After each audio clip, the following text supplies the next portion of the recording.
जब जब हम कोई ग्राफ प्लॉट करते हैं एट कांस्टेंट टेम्परेचर तो उसे हम बोलते हैं आइसोथर्म। अब एडजॉर्प्शन आइसोथर्म मींस हम एडजॉर्प्शन का प्रोसेस देख रहे हैं या फिर हम ये देख रहे हैं कि कितना एडजॉर्प्शन हो रहा है, extent of adsorption at constant temperature. Temperature उस समय कांस्टेंट है and then we are looking for the extent of adsorption.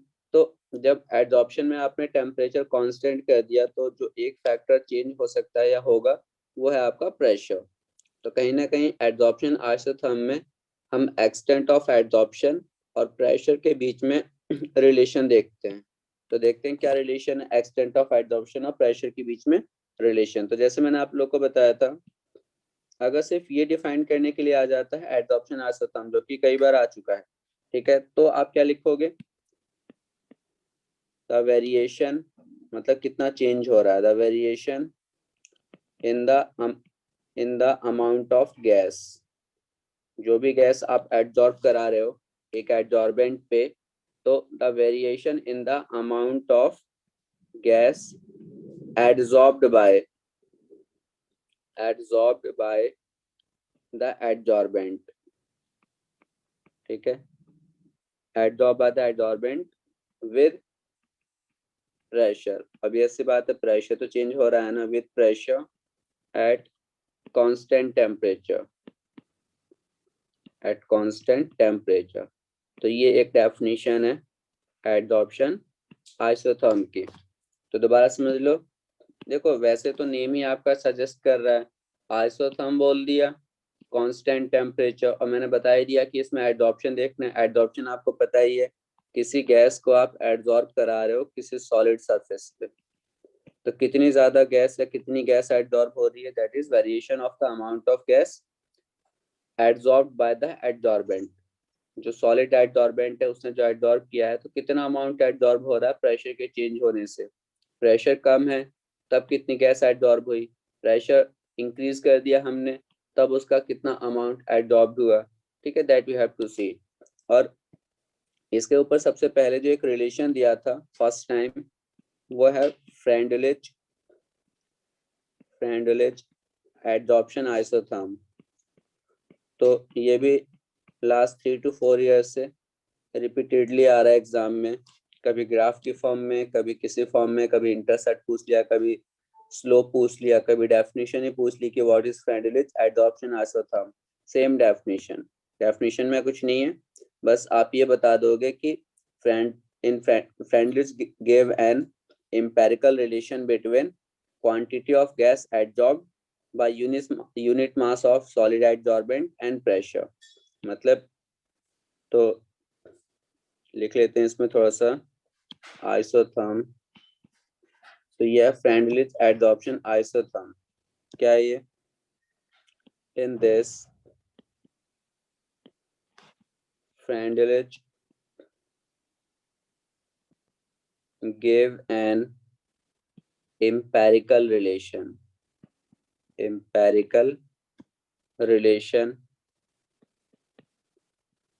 between amount of gas adsorbed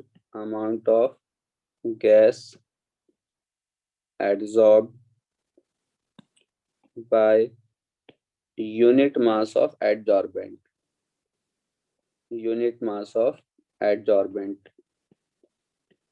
मतलब एडजॉर्बेंट का मास हमने फिक्स कर दिया यूनिट मास 1 ग्राम ले लो, तो उस 1 ग्राम एडजॉर्बेंट पे, मतलब ये सॉलिड है ये 1 ग्राम मान लेते हैं, वैसे 1 ग्राम मानेंगे नहीं, रिलेशन में हम एक कैप एम वर्ड हम यूज करेंगे इसके लिए, लेकिन डेफिनेशन में इन्होंने ये वर्ड यूज किया है यूनिट मास ऑफ एडजॉर्बेंट।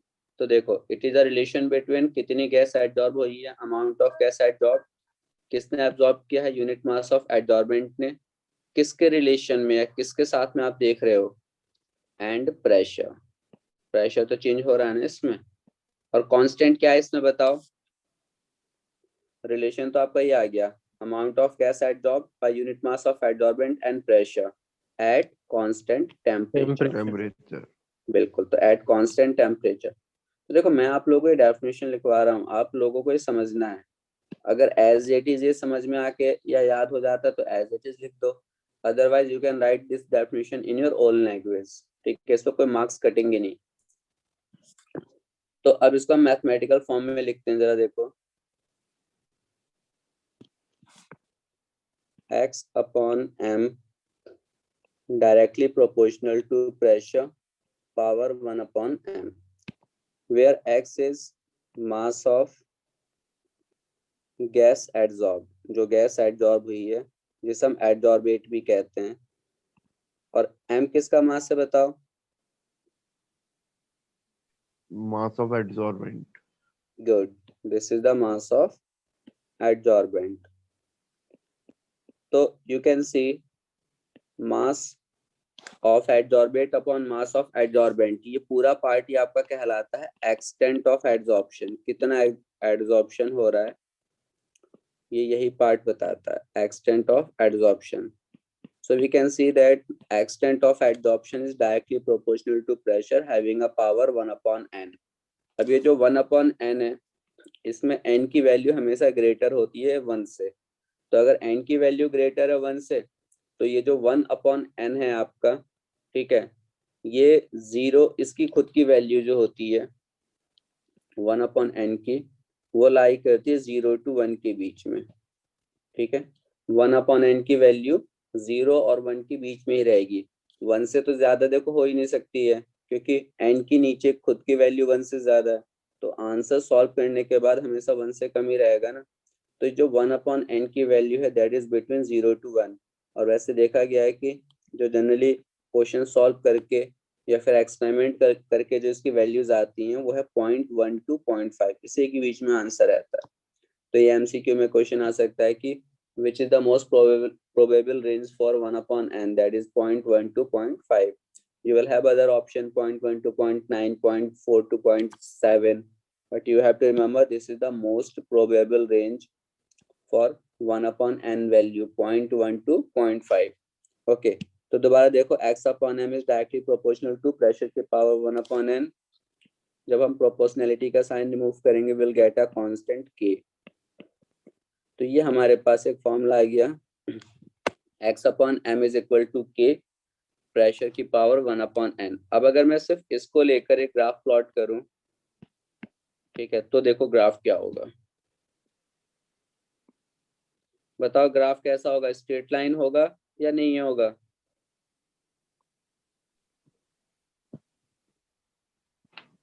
होगा। नहीं होगा स्ट्रेट लाइन। कैसे नहीं होगा? देखो, अगर ये डायरेक्टली प्रेशर के डायरेक्टली प्रोपोर्शनल होगा, इसकी पावर कुछ नहीं होती, तब होता है ये स्ट्रेट लाइन के। तो अभी ग्राफ कुछ इस तरह से होगा। देखो, मैं इस पूरे को एक एक्सिस पे ले रहा हूँ और प्रेशर को एक एक्सिस पे। तो हॉरिजॉन्टल लाइन पे आपने प्रेशर ले लिया, वर्टिकल लाइन पे आप ले लेते हो x अपॉन m। तो देखो ग्राफ कैसा होगा, ग्राफ कुछ इस तरह से आता है, ये फिर इस तरह से, फिर ये। अब इतने सारे ग्राफ क्यों हैं वो मैं आपको समझाता हूँ, एग्जाम में क्वेश्चन कई बार आ चुका है। देखो, मान लो ये जो सबसे पहली वाली लाइन मैंने प्लॉट की है, इस समय टेम्परेचर लिया है मैंने T1, फिर ये टेम्परेचर है T2 और ये है T3। तो देखो ग्राफ, हमने टेम्परेचर कांस्टेंट लिया है और कांस्टेंट टेम्परेचर लेके ये पहला ग्राफ प्लॉट कर लिया, दिस वन। फिर दोबारा एक्सपेरिमेंट किया, अब टेम्परेचर चेंज करके T2 कर दिया। अब फिर पूरा एक्सपेरिमेंट हमने T2 पे करा और ग्राफ देखा कुछ ये वाला मिला, इसे ब्लैक ही रहने दो। फिर पूरा ग्राफ प्लॉट कर लिया, पूरा एक्सपेरिमेंट खत्म हो गया, फिर हमने टेम्परेचर एक्सपेरिमेंट का चेंज करके T3 कर दिया एडसॉर्प्शन का, and we are getting this graph. ठीक है, आप इस ग्राफ को देख के समझ सकते हो कि स्टार्टिंग में ये जो लाइन है थोड़ा सा तो स्ट्रेट होता है, ये भी स्ट्रेट है, स्ट्रेट लाइन, लेकिन उसके बाद में स्ट्रेट लाइन वाला पार्ट खत्म हो जाता है और एक हमें हाइपरबोला जैसा स्ट्रक्चर मिलना स्टार्ट हो गया। चलो, और उसके बाद आप ये भी देखते हो कि एक पर्टिकुलर प्रेशर पे जाके ये सैचुरेट हो जाता है, उसके बाद में आप प्रेशर कितना भी बढ़ा लो ये नहीं बढ़ता, ये बिल्कुल पैरेलल होने लगता है। ठीक है, तो कहने का मतलब इस ऐसा क्यों है, क्योंकि आप प्रेशर की देखो एक लिमिट है, एक सर्टेन प्रेशर तक एड्सॉर्प्शन आपका इंक्रीज होगा, एक सर्टेन प्रेशर तक एडजॉर्प्शन इंक्रीज होगा, but after certain pressure it will get saturated, उसके बाद वो इंक्रीज नहीं होगा, आप कितना भी प्रेशर लगा लो, ठीक है, वो सैचुरेट हो गया, उसकी लिमिट ही वहां तक थी। अब क्वेश्चन ये अगर आता है एग्जाम में T1, T2 और T3, बता सकते हो इसमें से सबसे हाईएस्ट टेम्परेचर कौन सा है T1, T2 और T3 में? T1। T1 कैसे पता चला कि T1 हाईएस्ट है? ये एक्चुअली में आप एडजॉर्प्शन जो पढ़ रहे हो ये फिजिकल एडजॉर्प्शन है, फिजिजॉर्प्शन, and you know that फिजिजॉर्प्शन decreases with increase in temperature. सबसे कम देखो एडजॉर्प्शन यहीं पे तो हुआ है T1 पे, यहीं पे हुआ है एडजॉर्प्शन, सिर्फ इतना हुआ है और यहीं पे खत्म हो गया, तो इतना कम एडजॉर्प्शन हुआ, सिर्फ x/m की वैल्यू इतनी है। सबसे ज्यादा एडजॉर्प्शन बताओ किस टेम्परेचर पे हुआ है? T3। T3। तो आप देख सकते हो T3 पे कितना ज्यादा एडजॉर्प्शन हो चुका है, इतना एडजॉर्प्शन हो गया। इसका मतलब मैक्सिमम एडजॉर्प्शन जिस टेम्परेचर पर होगा वो टेम्परेचर मिनिमम होगा, क्योंकि ऑलरेडी मैंने कल आप लोगों को पढ़ाया था, बताया था कि with increase in temperature adsorption decreases, ठीक है। तो एडजॉर्प्शन जहां पे सबसे कम है वो सबसे इंक्रीज टेम्परेचर है, सबसे ज्यादा टेम्परेचर है, और जहां पे एडजॉर्प्शन मैक्सिमम है वो टेम्परेचर मिनिमम है। तो ये कई बार आ चुका है अरेंज करने के लिए, तो you have to remember, just आप देखो कि जो एडजॉर्प्शन सबसे ज्यादा है वो टेम्परेचर सबसे कम है, और जहां पे एडजॉर्प्शन मिनिमम है वो टेम्परेचर मैक्सिमम है। तो maximum temperature will be T1, then T2 and then T3। तो ये है हमारे पास टेम्परेचर का रिलेशन T1, T2 और T3 का। बताओ ये ग्राफ सबको क्लियर हुआ है नहीं हुआ?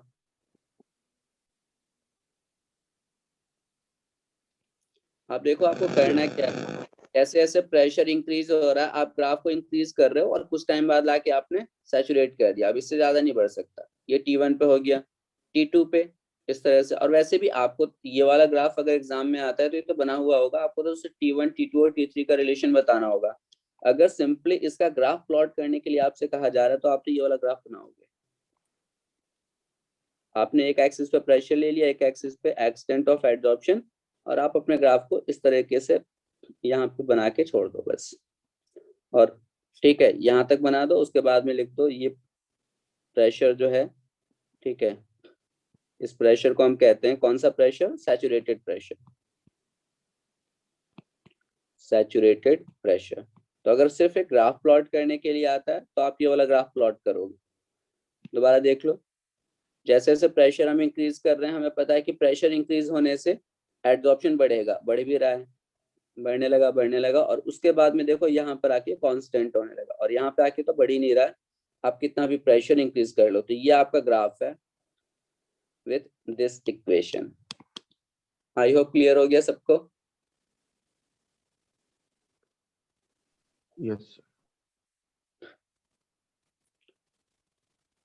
1/n0 कब होगा? ये कुछ नहीं होता, ये लिमिट्स होती हैं, इसका हम दो कंडीशंस अभी देखेंगे, ठीक है। पहले मैं लॉग वाला और बता दूं आपको, फिर बताता हूँ 1/n0 कब होगा। तो देखो, अब ये जो हमारे पास इक्वेशन है x/m is equal to k p की पावर 1/n, आप इसका दोनों तरफ लॉग ले लो, तो log x/m ये हो जाएगा log k, और इन दोनों के बीच में मल्टीप्लाई का साइन है तो प्लस का साइन आ गया, और फिर जब इसका आप लॉग लोगे तो इसकी जो पावर है वो फ्रंट में आ जाएगी 1/n log p। तो ऊपर वाले इक्वेशन का जब हमने लॉग लिया, नेचुरल लॉग, तो हमारे पास ये एक पूरा का पूरा फॉर्मूला आ गया, इसके साथ लॉग लग गया, इसके साथ लॉग, और दो जो क्वांटिटीज होती हैं जिसमें प्रोडक्ट का साइन होता है वो जब अलग करते हैं, सेपरेट करते हैं, तो लॉग की आइडेंटिटी में वो दोनों ऐड हो जाती हैं, और अगर किसी की पावर है तो वो पावर फ्रंट में आ गया। अब अगर मैं आपसे कहता हूं कि log x/m और log p के बीच में ग्राफ प्लॉट करो, कर सकते हो ग्राफ प्लॉट? आप देखो, आप इसे कंपेयर कर सकते हो, y x m c, ये स्ट्रेट लाइन की इक्वेशन से कंपेयर हो गया। y और x आपके क्या कहते हैं, दो एक्सिस पे आ जाएंगे। आपका इंटरसेप्ट क्या है इसमें, कोई बताएगा? इस इक्वेशन में log intercept, k very good, log k. And what about slope? 1/n 1/n. बिल्कुल 1/n. तो कर लेते हैं फिर, एक एक्सिस पे आप ले लो log p, ठीक है, और एक एक्सिस पे log x/m, ठीक है. अब देखो, हमें पता है कि जब इंटरसेप्ट होता है तो ग्राफ हमारा ओरिजिन से ड्रॉ नहीं होता, और इसमें क्या करेंगे हम, थोड़ा सा इस तरह से दिखाएंगे डैश डैश करके, और फिर उसके बाद में स्ट्रेट लाइन बना देंगे. स्ट्रेट लाइन तो बननी ही है क्योंकि इक्वेशन स्ट्रेट लाइन का है. तो ये हो गया.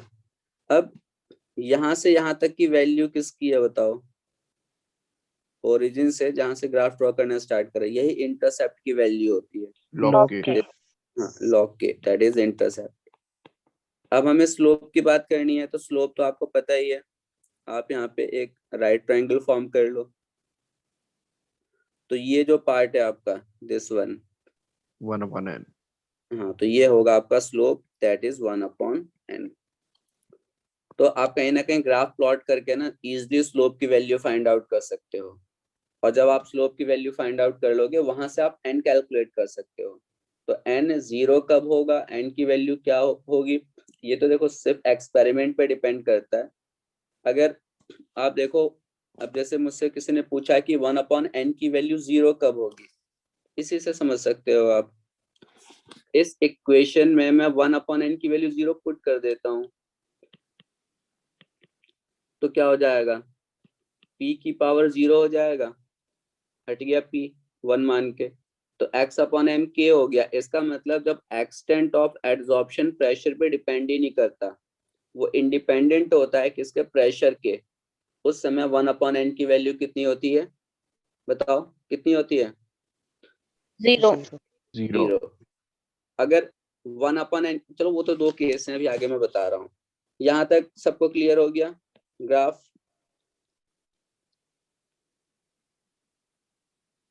Yes, sir.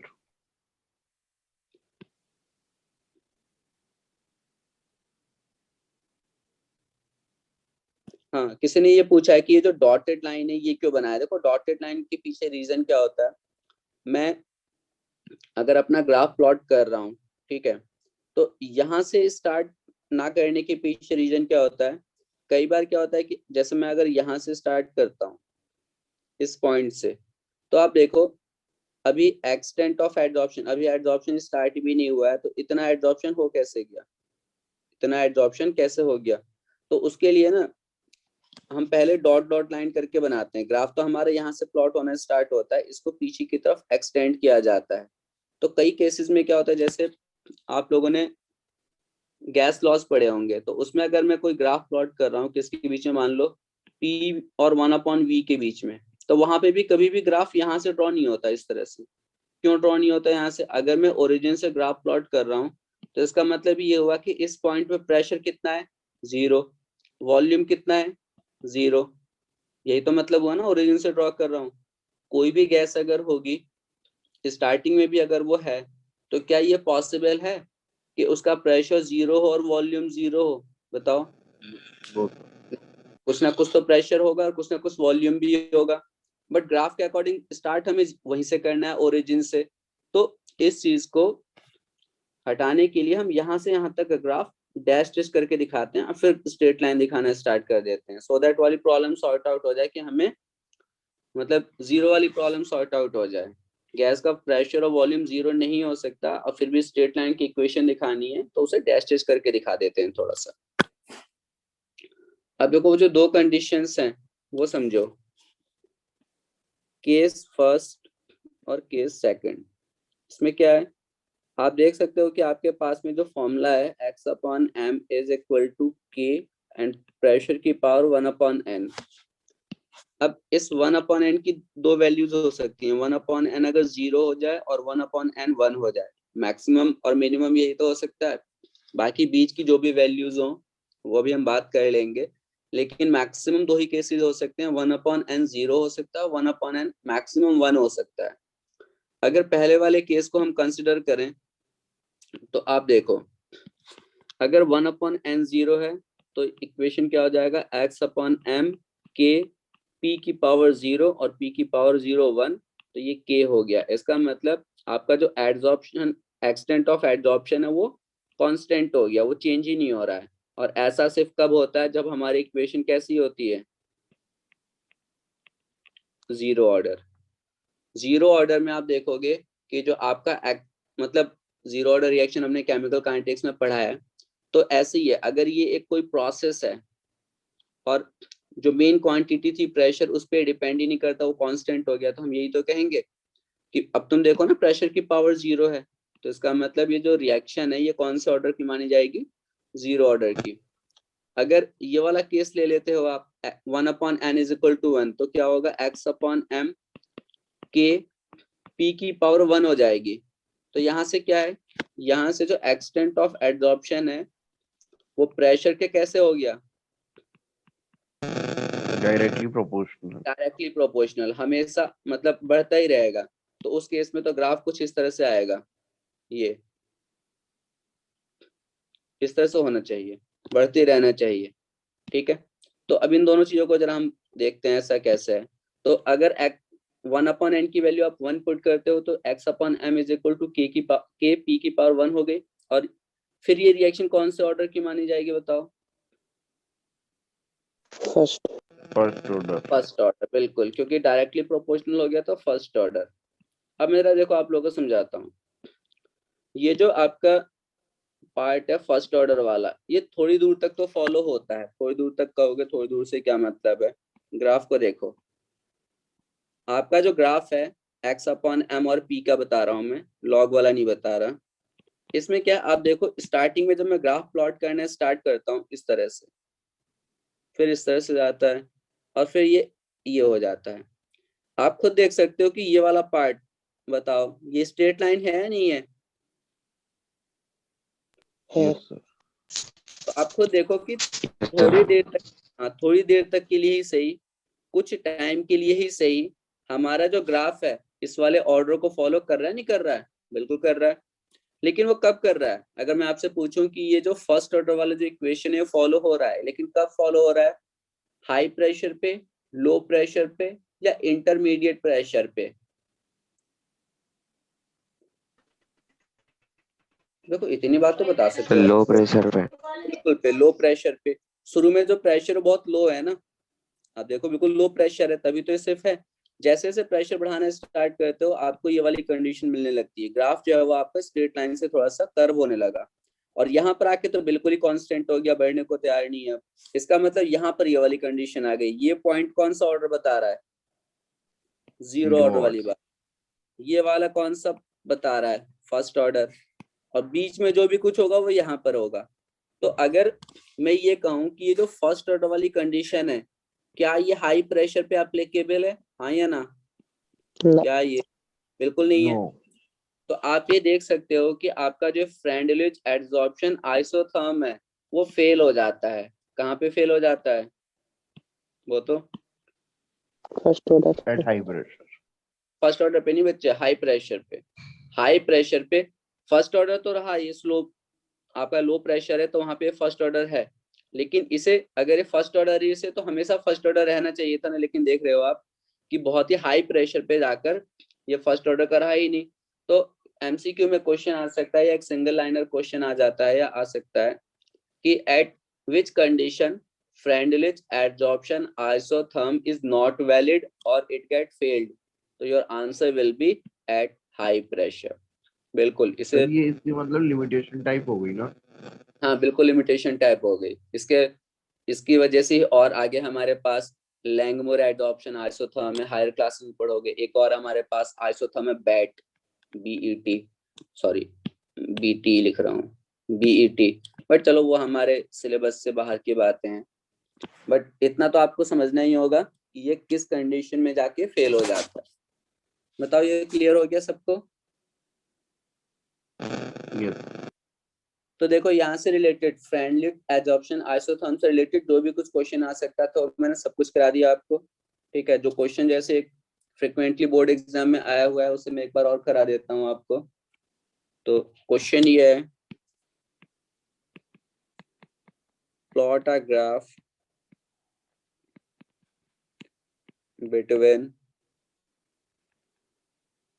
log x upon m and log p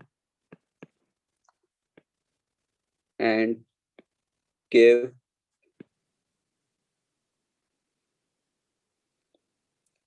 हाँ हाई प्रेशर पे जीरो ऑर्डर हो गया ना, मैं वही तो कह रहा हूँ, हाई प्रेशर पे फर्स्ट ऑर्डर नहीं है, मतलब फर्स्ट ऑर्डर वाली कंडीशन वैलिड नहीं है। तो plot a graph between log x upon m and log p and give value of slope and intercept। ठीक है, तो सिंपली कर ही सकते हो आप। सबसे पहले ग्राफ प्लॉट करोगे, ठीक है, ग्राफ प्लॉट करोगे, मतलब कुछ नहीं करना, बिल्कुल रटी रटाई चीज है ये। एक एक्सिस पे आपने log p लिखा, एक एक्सिस पे log x upon m लिखा, डैशेस करके यहाँ से ग्राफ प्लॉट कर दिया है ऊपर, क्योंकि हमारे पास इक्वेशन है ना log x upon m is equal to log k plus 1 upon n log p। तो बस उसी का यूज करो। यहाँ से यहाँ तक की वैल्यू किसकी हो गई, log k की, और ये वैल्यू किसकी हो गई, स्लोप की। That's all. तो जैसे आपने लिखा स्लोप 1 अपॉन n, और फिर अलग से आप मेंशन करोगे इंटरसेप्ट log k, और आपको ये ग्राफ है, मिल गया आपको 2 मार्क्स। ज्यादा कुछ नहीं लिखना होता है, ठीक है, बहुत सिंपल सिंपल क्वेश्चन आते हैं। एक क्वेश्चन और मैं आपको और समझा देता हूँ, बोर्ड एग्जाम में जो आ सकता है, वो न्यूमेरिकल टाइप में थोड़ा सा फ्रेम कर सकते हैं। वो वैसे तो कभी आया नहीं है, लेकिन हाँ जैसे जैसे ट्रेंड चेंज हो रहा है वो कुछ भी कर सकते हैं। तो इससे कॉपी कर लिया आप लोगों ने, चेंज कर दूं? Yes, sir. ठीक है, तो एक क्वेश्चन और देखो।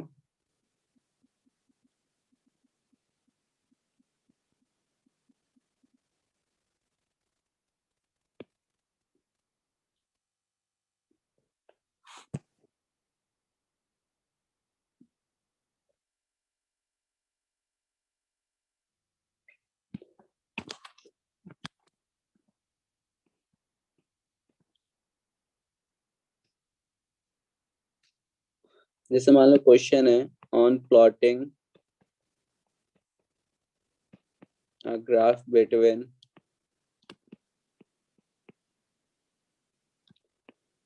log x upon m and पीछे दिखा दीजिए तुम। ओके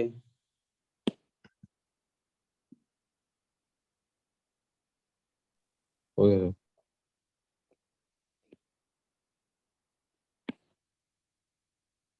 तो on plotting a graph between log x upon m and log p, value of slope is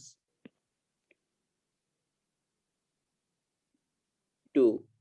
ठीक है, value of slope is 2। Calculate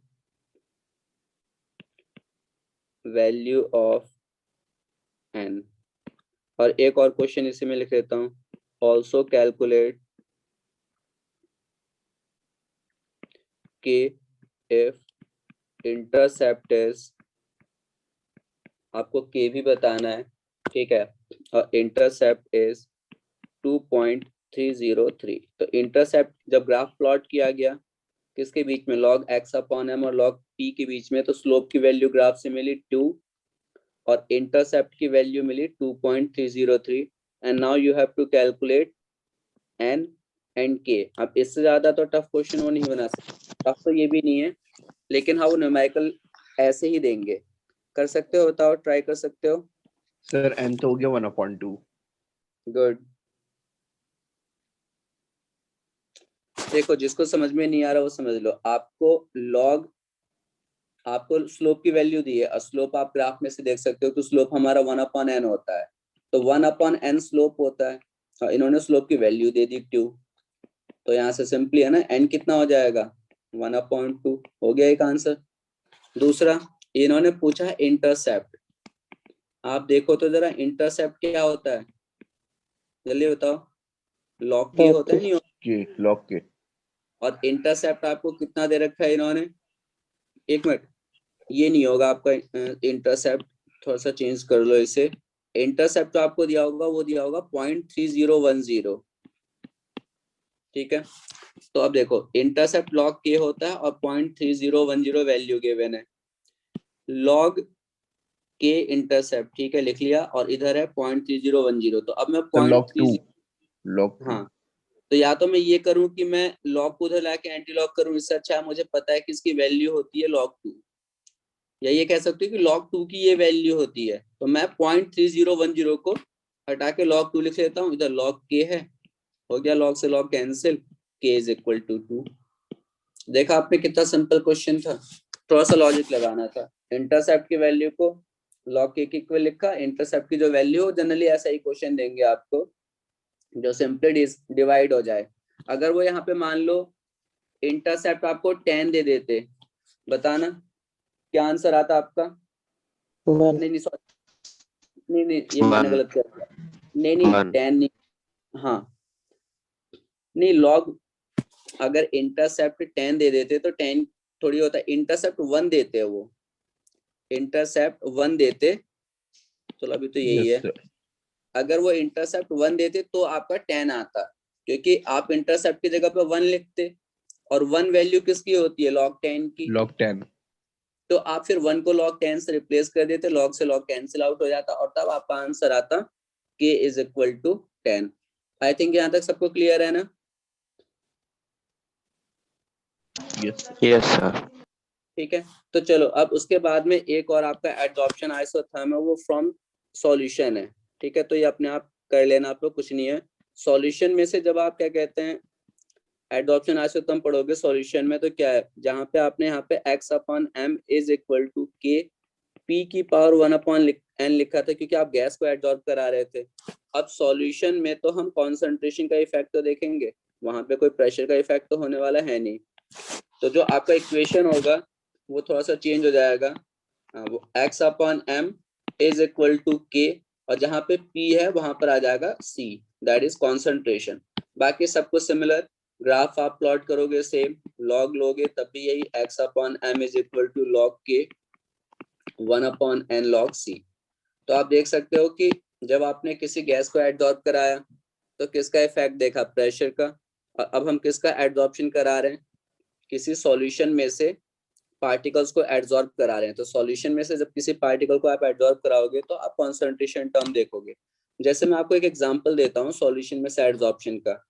देखो एसिटिक एसिड का हमारे पास एक सॉल्यूशन ले लो आप, एसिटिक एसिड का, वाटर में एसिटिक एसिड आपने डिसॉल्व कर दिया, और फिर आप क्या करो, उसमें आप चारकोल ऐड करो।